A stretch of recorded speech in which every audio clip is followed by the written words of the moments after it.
Hi everyone, in this video we are going to talk about number 5 for determining number of possible stereoisomers.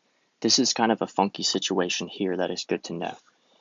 In this molecule we have two asymmetric centers and then we have a carbon that is a stereocenter. It is not an asymmetric center due to the symmetry about this ring. Okay, let's distinguish this from number 4. In number 4 we had this constitutional line of symmetry and two asymmetric centers, and here we had to subtract one, if you'll recall, from our calculation for the meso stereoisomer.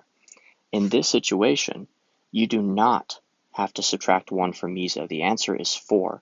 You can just take 2 to the number of asymmetric centers, and that will be the correct answer. Here's why. If we just looked at changing this stereocenter from our starting drawing, making that a dash wedge OH now, you are looking at a pair of cis-trans diastereomers. These are diastereomers of each other.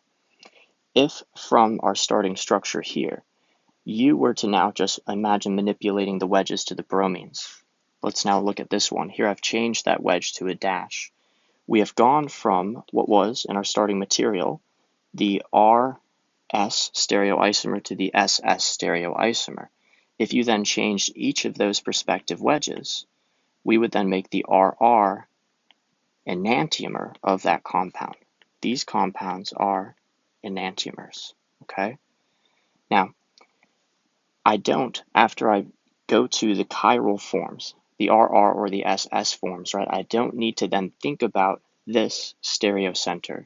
That stereocenter is only relevant, most relevant to consider in the meso form. This is meso, and why it's relevant here is it has a diastereomer which is meso, okay? If you're looking at the RR or the SS forms and you think about switching this, meaning all we're doing is changing that from solid to dash, you are actually drawing the same compound, meaning this compound is that compound. That's a little bit funky, but if you actually take this compound down here and flip it over, it would perfectly overlay with this one. And that's the same here. If you change the wedges, what you would get is a compound that would perfectly overlay. I know that's not intuitive, but it is the case. So in the RS form, right, the meso form, you can change that stereocenter and produce a mesodiastereomer.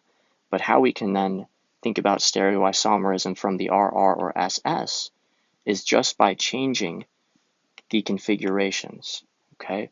And this gives us, now that I've proved it out, a total of 1, 2, 3, 4 stereoisomers for this compound, hence why the 2 to the n rule does work in this context, but again in number 4 it did not. We had to subtract 1 from meso, and for this example, which was number 4, there was no mesodiastereomer. There was no stereocenter additionally in the molecule to enable that mesodiastereoisomerism.